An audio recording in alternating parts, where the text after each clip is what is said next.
Hello bachcho, let's read this question.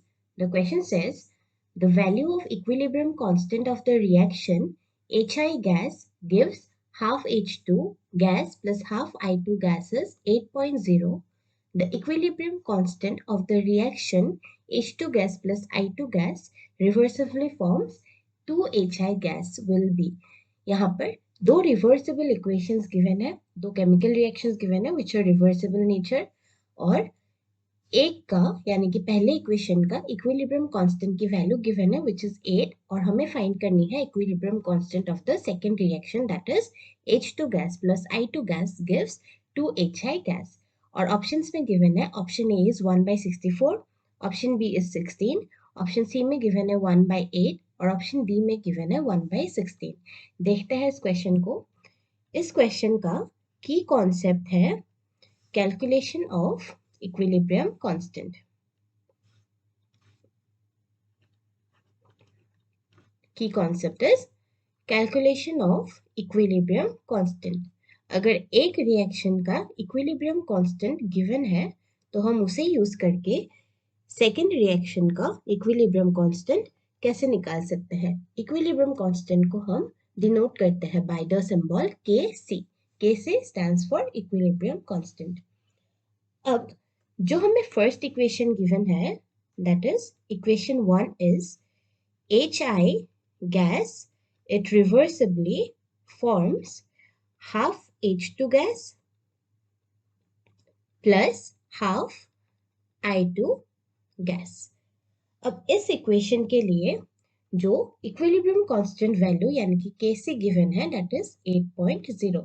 अब अगर इस इक्वेशन के लिए हम इक्विलिब्रियम कांस्टेंट का एक्सप्रेशन लिखें then the expression for the equilibrium constant that is Kc will be equilibrium constant की एक्सप्रेशन होती है product of the products concentration of the products of the reaction divided by the product of the concentration of the reactants of the reaction. अब ये एक reversible reaction है तो हम इन दोनों में से किसी भी एक साइड को प्रोडक्ट साइड कंसिडर कर सकते हैं. सो लेट अस कंसिडर कि ये HI वाला साइड जो है let's consider this side to be as the product side. तो Kc का एक्सप्रेशन यानी कि इक्विलिब्रियम कांस्टेंट का एक्सप्रेशन लिखने के लिए हम क्या करेंगे, we will take the product यानी कि प्रोडक्ट्स में जो फॉर्म हो रहे हैं the product is HI in this equation, उस प्रोडक्ट की कॉन्सेंट्रेशन को लेंगे raise to the power of its coefficient. इस HI का कोएफिशिएंट है 1 so this will be raise to the power 1. तो इसमें हम सिर्फ कॉन्सेंट्रेशन ऑफ HI लिख सकते हैं divided by the product of the concentration of the reactants. अब इनमें रिएक्टेंट्स है ये H2 गैस और I2 gas. So we will write concentration of H2 raised to the power its coefficient है 1/2 multiplied by concentration of I2 which is the second reactant raised to the power its coefficient that is again 1/2. So this is the expression for the Kc यानी कि equilibrium constant of this reaction. और हमें question में given है कि इस equilibrium constant का value जो है it is 8.0. The value is given. Let's mark this expression as 2. Let's mark this expression as 2. This is the expression for the equilibrium constant of the first reaction. Now we have to find the equilibrium constant of the second reaction. The second reaction जो है it is given as H2 gas. The second reaction is, this is equation 2. Equation 2 is H2 gas plus I2 gas reversibly forms HI to HI. This is the balance reaction of the second chemical equation. So, इसके लिए अगर हम similarly equilibrium constant expression लिखें then that will be equilibrium constant जिसको हम Kc से denote करते हैं. This will be equal to, let's suppose this is also a reversible reaction, right? So इसमें हम किसी भी एक साइड को कंसिडर कर सकते हैं एज द प्रोडक्ट साइड. पहले रिएक्शन में हमने लेफ्ट हैंड साइड को प्रोडक्ट साइड कंसिडर करा था, इसमें भी हम इस लेफ्ट हैंड साइड को प्रोडक्ट साइड कंसिडर कर लेंगे.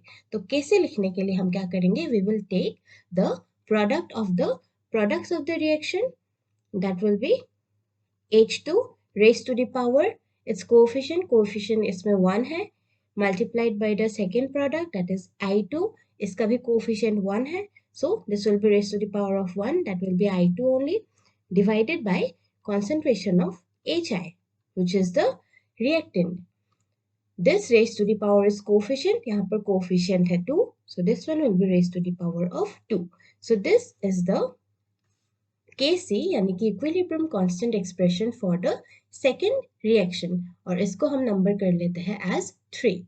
अब इस इक्वेशन के लिए इस इक्विलिब्रियम कांस्टेंट की वैल्यू को, let's suppose this is Kc dash, अब इस Kc डैश को फाइंड कर सकते हैं हम by using this Kc value that is given as 8, और इसको Kc के टर्म्स में फाइंड करने के लिए हम क्या कर सकते हैं, हम इस एक्सप्रेशन को समहाउ इस Kc के एक्सप्रेशन के टर्म्स में एक्सप्रेस करेंगे. जब हम Kc डैश के एक्सप्रेशन को Kc के एक्सप्रेशन के टर्म्स में एक्सप्रेस करेंगे तब हम क्या कर सकते हैं, इस 8 वैल्यू को वहां पर सब्स्टिट्यूट करके नए Kc का यानी कि नए इक्विलिब्रियम कांस्टेंट Kc डैश की वैल्यू निकाल सकते हैं. So what we are going to do is, इसको Kc के फॉर्म में एक्सप्रेस करने के लिए हम क्या कर सकते हैं, we can do 1 by HI, concentration of HI divided by concentration of H2 raised to the power of half into concentration of I2 raised to the power of half, इसका whole square. 1 by इसका whole square अगर हम करेंगे, this expression, this is going to give us this expression only. कैसे देंगे, यहाँ पर मैं साइड में आपको दिखा देती हूँ. So this will be 1 by concentration of HI whole square, इस पूरे टर्म को हमने whole square किया है, तो HI to the power whole square divided by H2 into I2. इसको जब हम 1 divided by this, so यहाँ पर डिनोमिनेटर ऊपर आ जाएगा, that will be H2 into I2 divided by HI whole square. ये एक्सप्रेशन और ये एक्सप्रेशन 3 वाला एक्सप्रेशन सेम एक्सप्रेशन है, सो इसलिए हम इस 3 एक्सप्रेशन को इन दिस टर्म्स एक्सप्रेस कर सकते हैं. नाउ यहाँ पर ये जो पूरा एक्सप्रेशन है HI divided by H2 to the power half into I2 to the power half, this is nothing but Kc, right? This is nothing but Kc का एक्सप्रेशन. तो हम क्या कर सकते हैं, इसको हम इस तरह से लिख सकते हैं कि this is equal to, so we can write that this Kc dash is equal to 1 by Kc whole square. इस Kc dash को हमने Kc के whole 1 by Kc के whole square के टर्म्स में एक्सप्रेस कर लिया, और Kc का वैल्यू हमारे क्वेश्चन में गिवन था, that is 8. So this will be substituting the value of Kc. We know that since Kc is equal to 8, we can substitute this value of Kc into this, and then this will be 1 by 8 square, which is equal to 1 by 64. Therefore, we have found out the Kc dash, यानी कि equilibrium constant for the second reaction to be 1 by 64. ये हमने find out कर लिया equilibrium constant of the second reaction by using the equilibrium constant value of the first equation. Option check कर लेते हैं. Option में 1 by 64 गिवन है option A में, तो आपका करेक्ट आंसर हो जाएगा option A. We can write therefore the equilibrium constant for the second reaction, constant for the second reaction is 1 by 64. Therefore, your correct answer to the question will be option A. A is your correct answer, that is 1 by 64. I hope आपको समझ आ गया हो. Best of luck.